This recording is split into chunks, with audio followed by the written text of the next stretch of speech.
today is from Daniel 7, verses 1 to 14. Daniel's dream of the four beasts. In the first year of Belshazzar, king of Babylon, Daniel had a dream, and visions passed through his mind as he was lying in bed. He wrote down the substance of his dream. Daniel said, "In my vision at night I looked, and there before me were the four winds of heaven churning up the great sea. Four great beasts, each different from the others, came up out of the sea. The first was a lion, and it had the wings of an eagle. I watched until its wings were torn off, and it was lifted from the ground, so that it stood on 2 feet like a human being, and the mind of a human was given to it. And there, before me, was a second beast, which looked like a bear. It was raised up on one of its sides, and it had 3 ribs in its mouth between its teeth. I was told, 'Get up and eat your fill of flesh.' After that I looked, and there before me was another beast, one that looked like a leopard, and on its back it had 4 wings, like those of a bird. This beast had 4 heads, and it was given authority to rule. After that, in my vision at night I looked, and there before me was a 4th beast, terrifying and frightening and very powerful. It had large iron teeth. It crushed and devoured its victims and trampled underfoot whatever was left. It was different from all the former beasts, and it had 10 horns. Whilst I was thinking about the horns, there before me was another horn, a little one, which came up among them, and 3 of the first horns were uprooted before it. This horn had eyes like the eyes of a human being, and a mouth that spoke boastfully. As I looked, thrones were set in place, and the Ancient of Days took his seat. His clothing was as white as snow. The head of his hair was white like wool. His throne was flaming with fire, and its wheels were all ablaze. A river of fire was flowing, coming out from before him. Thousands upon thousands attended him. 10,000 times 10,000 stood before him. The court was seated, and the books were opened. Then I continued to watch because of the boastful words the horn was speaking. I kept looking until the beast was slain, and its body destroyed and thrown into the blazing fire. The other beasts had been stripped of their authority, but were allowed to live for a period of time. In my vision at night I looked, and there before me was one like a son of man, coming with the clouds of heaven. He approached the Ancient of Days and was led into his presence. He was given authority, glory, and sovereign power. All nations and peoples of every language worshipped him. His dominion is an everlasting dominion that will not pass away, and his kingdom is one that will never be destroyed." Well, hi, my name's Maurice. I'm one of the leaders of Christ Church. Thank you so much for giving us your time today, tuning in. We're loving looking at this book of Daniel together, and we're really pleased you've joined us, whether you're a regular, whether you just happen to be tuning in, whether you're moving to Liverpool and looking for a church. Whatever it is, we're really glad you've joining in. Just to say, now's the moment when you might want to give your children something to entertain them, or you might want to go to the loo. While you're doing that, just let me explain what we're up to. We're doing this series called Mad World, and it's based on the book of Daniel. Hopefully you'll understand how it's relevant to us that we've got a series called Mad World, because I imagine if you're anything like anybody else, you found the world to go crazy in the last 8 months, and it is all over the whole world. And maybe, so that's why it's what is, Mad World is to do with us. But that's why we're looking at Daniel. He was someone who lived through a time when the world went totally mad, and is a model for us in the Bible of how to live through that, trusting God. So it's been a great thing to look at that together. Daniel chapter 7 we're at today. Now, as you heard the reading today, and it would be good if you have a phone to switch it on, or if you have a Bible, open it up, because I'll be referring to the reading. But if you've been with us so far to Daniel, and then you heard today's reading, you may well have been like, right, okay, change of tone here. So far, Daniel 1 to 6 has been stories of Daniel and his friends and stuff they did. And suddenly we've moved to weird visions of beasts with 4 heads. What's going on there?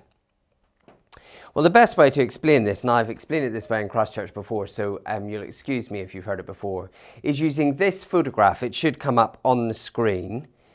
This is a picture of the Situation Room, which is a complex of rooms in the White House where crisis situations are run from, where the plans are thought up and then communicated to the front line. This is actually a picture of Barack Obama and then Vice President Joe Biden and then Secretary of State Hillary Clinton watching the terrorist Osama bin Laden be killed by American Marines. One of them, I think, had a camera in their helmet, and they were watching that in the Situation Room. Now, I'm not making any comment politically about whether that was good or bad or wise or unwise or anything else.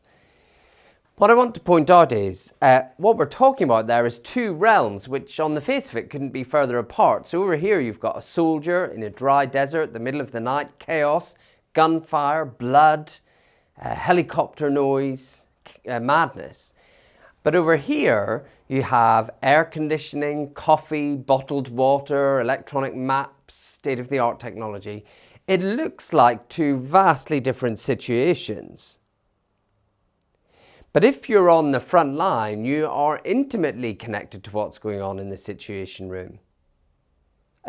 The plan in the Situation Room is what you are doing on the front line. And really, sometimes you need to pull back the curtain and see what's going on in there so you can trust you're doing the right thing over here. I guess what you could say then is the book of Daniel we've been reading so far, the first part, chapter 1 to 6, it's about the front line. It's the story of Daniel and his friends being planted in Babylon, this huge, powerful and evil kingdom. They're ripped up from where they come from. They're put there as people who trust God, and they have to work out what it means to honour God, to love God in that environment where nobody else loves God.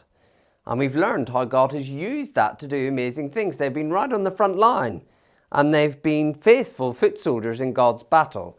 Just to say God's battle never means actual fighting. God's battle is won as people who trust him serve and speak on the front line. That's chapters 1 to 6. Chapters 7 onwards is the Situation Room. I don't know whether you've ever done that thing in your mouse pad where your writing's much too big and so you think, I'll just zoom out and you do this action. And you zoom out and suddenly everything goes far, far, far too tiny. You're like, I can't read it at all. I'm zooming in and out, trying to find the right size. That's a bit like what happens here. We go right from that historical place, Daniel in Babylon, serving God, and we zoom right out into like, what is God himself doing in eternity, outside of time? In a spiritual world, we can't see what is God up to. But the 2 things are connected. Because if you know what God is up to in eternity, then you know how to do your bit of the mission in the front line. So that's what's going on in this part of Daniel. And the front line can feel panicky and difficult and uncertain and out of control. And may well be how you feel at the moment in whatever you're having to do to serve God in this very strange time. But soldiers can do that in the chaotic place in the front line if they know there's a clear, calm plan in the Situation Room. If you're a soldier and you looked into the Situation Room, there'd be loads you didn't understand because it's not your realm. Same for us. There'll be lots we don't understand here as we look past the physical into the spiritual world where gods live. And yet we can be assured that there's someone in the Situation Room of history sitting in the throne there who has better plans than even Barack Obama. And that's how Daniel is able to be Daniel. Maybe you've read through Daniel and thought, how could he be this amazing, calm, tactful, prophetic witness under pressure? It's not that he was a particularly amazing person. It's that he knew God was in control behind the scenes, and that flowed out in his life. And this first vision we get fits into the history just after chapter 4, when Nebuchadnezzar has been restored to being in his right mind again. God knows, you see, if we're going to do the job he is asking us to do, which is to carry the weight of a sinful world, but speak truth to people who don't know God, we need to know what the big plan is, what he's up to. And so we're going to see that. Chapter 7 onwards. Here's the first thing that we see. Animal kingdoms. Just say you're at a funeral and you hear someone say from the front at the funeral about the person who's died, they were just a wonderful human being. What would you think they meant? You might think they meant they're a really successful business person. No, I don't think so. Or all of their dreams came true. They did everything they ever wanted. Probably not. They travelled everywhere they want to go and they lived in a really nice house. Not what you'd use the phrase wonderful human being to mean. You probably mean they were kind and generous. They wanted what was best for others. They put other people before themselves as a lifestyle. They're a wonderful human being. You see, what we really get is that we're most authentically human, what we're made to be, when we seek the good of others rather than things we want for ourselves. The person I've heard described as a wonderful human being over the last couple of weeks is the footballer Marcus Rashford. And it's not been because he's been good at football. I mean, he might be. I don't know anything about that. Good at football, not good at football. Don't know. He makes a lot of money out of it, so I guess he's quite good. But when we say wonderful human being, that's not what we're referring to. We're referring to the way he's used his power to help other people. Now, say you're in a situation, you hear the opposite. Someone says they were behaving like an animal. They don't mean they live in a barn, they eat grass, they moo a lot. No, we're saying they're less than human because of something morally suspect about them. They just let their passions decide what to do. They're destructive, they're horrible, they try to get what's best for themselves all the time. They're an animal, they're animals. And here's a strange thing you might have noticed. Even people who are wonderful human beings, when they try to create systems that contain power in them, they create systems that are quite animalistic and make people less than human. I don't know whether you've seen this film, 𝗍𝗏. It's a terrible indictment on someone who, and their experience of trying to go through the universal credit system in our country. And a politician responded to the film by saying, well, I think all the people who work in job centres are very nice people. I don't think anyone disputes that. No one is saying people who work in job centres are evil. No, what the film is saying is when even nice, well-meaning people get together and create regimes and systems and ways of living, it's dehumanising. We become less caring than we should be. And maybe you've known someone like that. Someone who you always thought was nice and then they got a bit of power and they started to treat everybody as if everyone else is less than them. Well, the book of Daniel uses that idea a lot. When the king Nebuchadnezzar was at his most admiring, most successful, he was cast on by God to be an animal, to live like an animal, because God was saying, you're being less than human when you oppress others. God, on the other hand, he loves and serves and puts others before himself. And we're made to reflect God rather than get all the things we want. And so the more we do that, the more we're authentically human. But it tends to be the more power we get, the more we behave like animals, promoting ourselves, doing what we like. Now, the point of all that is to explain Daniel's strange dream, which is of 4 animals, sort of mutant animals actually. And later we discover each one represents a king, a kingdom, a system that will rise up and rule for a while. First, there's a lion with wings.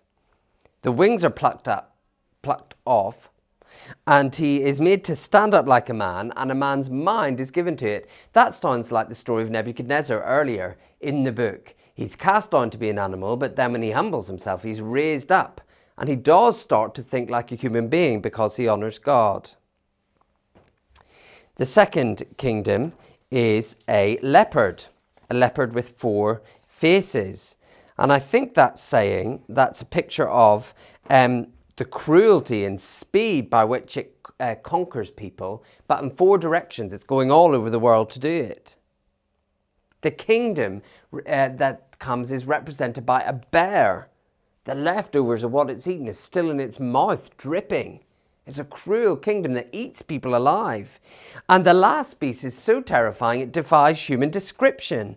It crushes everything in sight. It grows horns. Horns in the Bible are always images of strong rulers. It has 10 horns, which suggests the beast was unbeatably strong. And then one sort of human type horn rises above the rest and starts mouthing off about how great it is to everybody. It's the picture of cruelty and arrogance. Now here's the message of God to Daniel. Kingdoms, systems designed by human beings who have rejected God and hence behave like animals, they will rise. And they'll rise for a while with God's permission.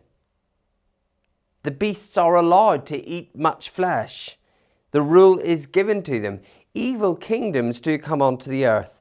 Sometimes indescribably terrible rulers arrive and they seem to be unbeatable. They've got 10 horns and they seem to be full of boasting. Sometimes one cruel individual rises to the top of that kingdom and is the mouthpiece for all the arrogance and evil of that kingdom. And Europe in the 20th century has seen plenty of that. And Daniel, you're going to have to live through the rise and fall of kingdoms like these, where the humanity of those in charge gets less and less. They're like animals. They eat the poor. They crush the weak. They live to promote themselves. And Daniel, God gets that it's terrifying, but it is not out of control in the Situation Room. In fact, it's God himself allowing a certain amount of freedom to these kingdoms to achieve the things that he wants to achieve. Now that can be hard to swallow, but certainly the vision seems to suggest that one of these kingdoms, the last one, it comes so bad that it goes beyond what God will allow. It thinks it controls its own destiny and boastfully does what it likes. But we'll see in a second what happens to that kingdom. But it is not out of control in the Situation Room. Many of us feel like we know what it is to be ruled by people who at best seem incompetent and at worst take decisions that just seem cruel and self-centered. It's not long before you discover that it actually was cruelty. They were ready to be cruel because there was something in it for them and their own advantage. And it's right to say when rulers behave like that, they've begun to abandon what actually makes us human, which is a deep concern and care for others, in order to be an animal, to eat up for yourself and not care about hurting others. And if you live in a workplace, a government, a country that feels like that, you can begin to feel, what's the point of trying to be Daniel, honouring God in such a corrupt and broken system? And this vision to Daniel says, listen, the real God has his purposes in allowing the evil to rule for some time. He gives them permission to go on for a while, but he is still in charge, so you should still live with him in charge. I guess going back to the Situation Room in the military example, you could have a military sort of command to take out a particular target, and you might feel like, well, what's the point in taking out that one tiny little target when it will still leave this whole evil regime in place? And the Situation Room says, well, the mission isn't pointless just because we're not overthrowing everything now. Your faithfulness, your service, your frontline battle is not wasted given the overall plan. And you, in your attempt to live as a Christian, to serve others and to speak the truth about Jesus, that's not wasted just because a lot of the systems you live in are broken by people's selfishness, and that is evident to you. You know, people in our church family, I know, work in systems that are totally messed up by, I don't know, a boss's animal-like selfish behaviour. And everyone, it feels like, is eaten alive by poor management, poor leadership. You might feel the government is always making choices to make your life harder and harder. And so your small battle to show grace to colleagues, to share your faith in Jesus, to be kind and generous to people in the church family, just doesn't feel like much. It's like trying to bring humanity into the zoo. But who knows what you'll achieve? The story of Daniel suggests that moments will come when you will get to speak truth to powerful people like 𝗍𝗫. And the Situation Room has it under control, and your job is to get on with your bit of the mission, to bring humanity to the place where you are. There's also a warning here, just by the by. Do be careful not to become an animal. We don't actually go out sort of tearing the place up and eating people alive. But there's plenty of Christians who think it's fine just to get what you want for yourself all the time, to live, to be authentically you. Oh, it might harm others, but I need to be myself.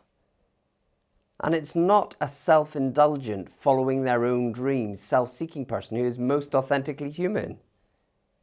It's what animals do. They put themselves first.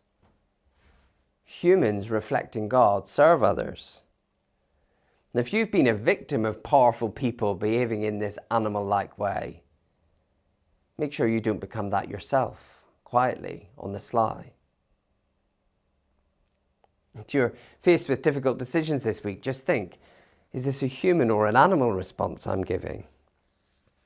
Well, animal kingdoms are eclipsed by God's court. It looks like the gobby little horn is having the last word here. It lives and grows out of a kingdom that brings total destruction and speaks out and boasts about how great he is. And as Daniel looked at that, this horn, saying how great it is, thrones are placed. And the Ancient of Days takes his seat on the throne. It's so different from the chaos of the animals trying to control the earth, stirring up a storm in the sea, eating, crushing, boasting. The Ancient of Days, the one who has existed long before any of them, that's God the Father.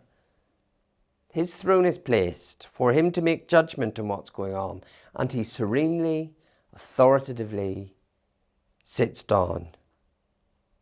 Oh, kingdoms come and go. But God is the Ancient of Days, unchangeable, eternal, always there. The grand plans of these kingdoms, they come and go to God. He doesn't change. And as the demonic, angry, animal-like plans of the nations try to be worked out, God is purest white. While they fight, eat, crush, boast, he sits down. And he's not a harmless old man. That we can think that about the word ancient. Ancient just means everlasting here. But to be clear, he's not harmless. He's surrounded by this judging power. A stream of fire comes out from him. He burns away wrong wherever he goes. And the beings who serve him, now they can't even be counted.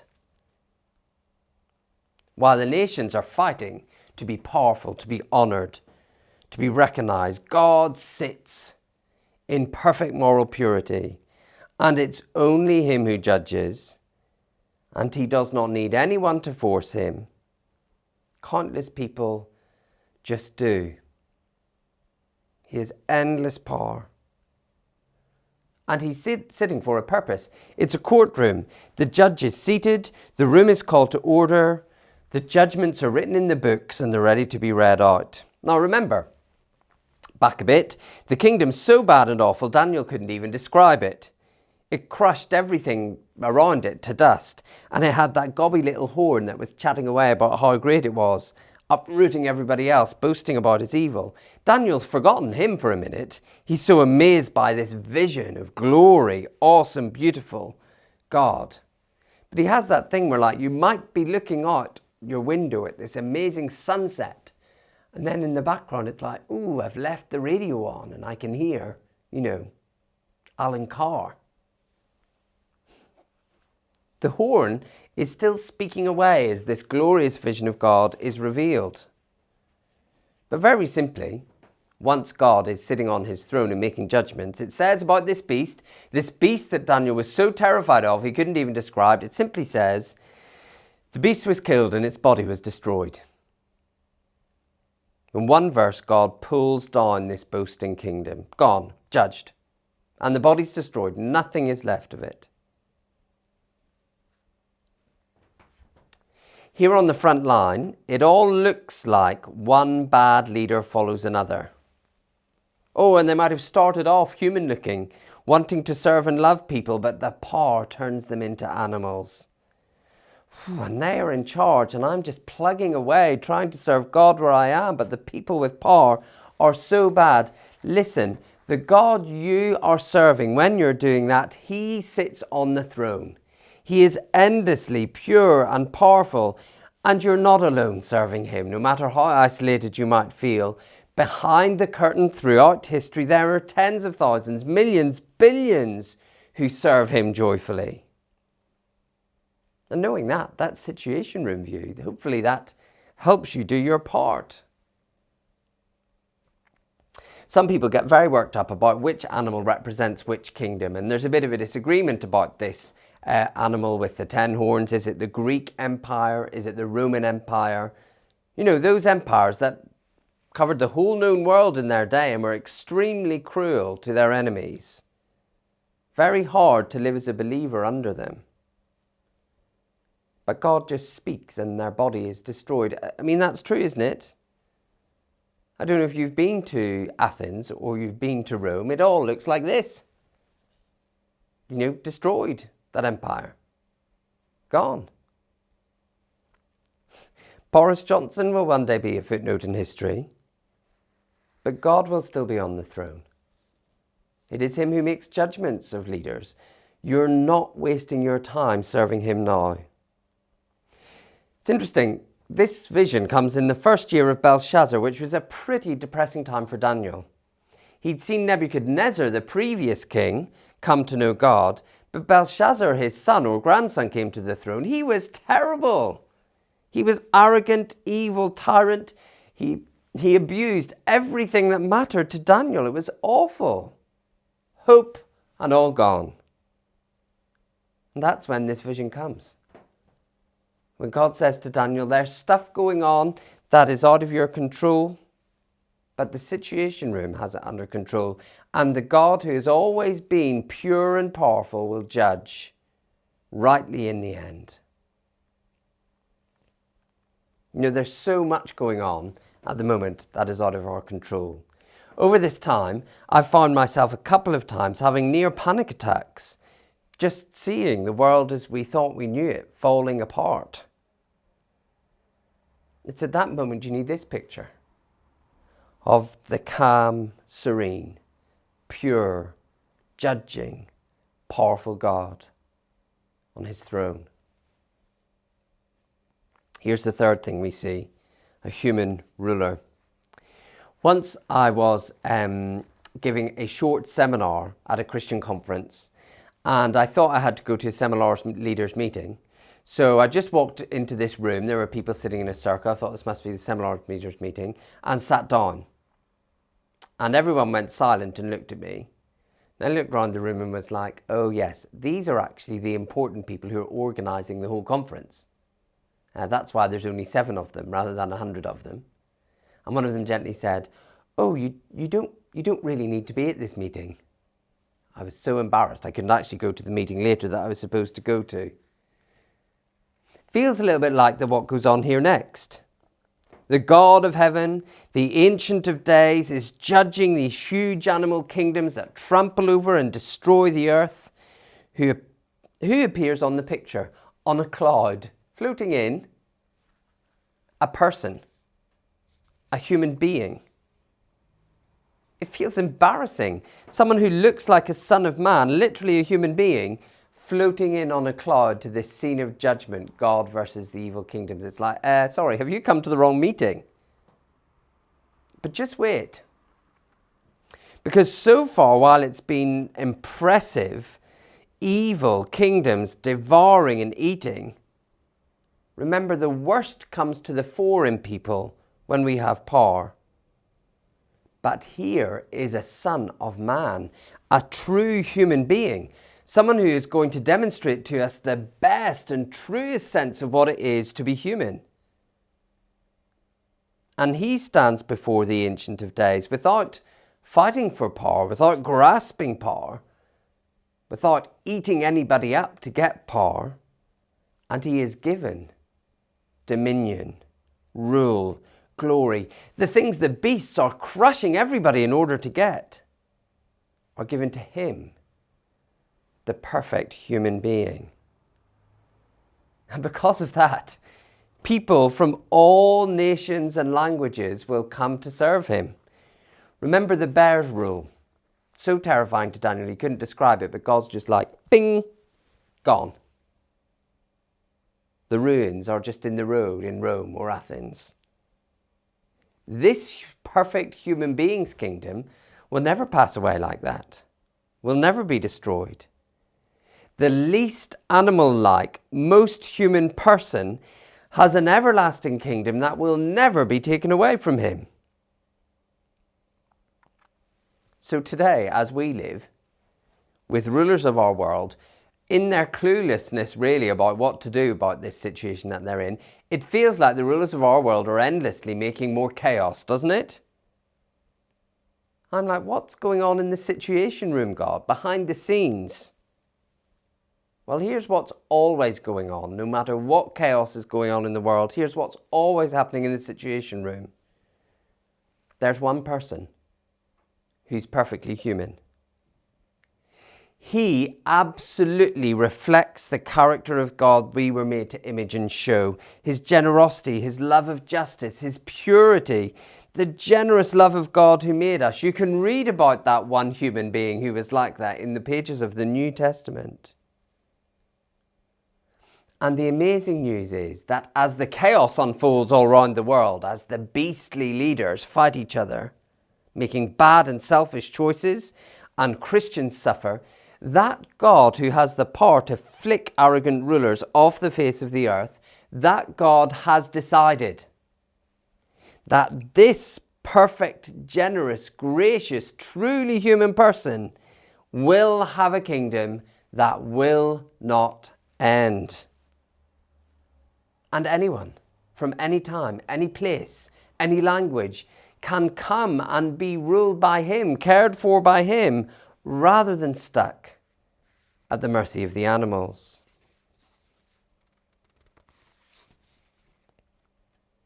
Well, what are we to make of all that? I think there's two things to say. The first thing is this: we should be comforted. Jesus, it has been decided by God, will have a rule that will never end. And it's true even today, even at this moment when everything feels so hemmed in for us, that his gospel is bearing fruit. People are coming to know him all over the world. His kingdom is unstoppable. And that could be scary if he wasn't so good. If he wasn't the perfect human being. If he was everything God has made humanity to be, and he has been decided by God, he will rule gently, carefully, generously over anyone who comes for him. He's the only one not marred by animal instincts.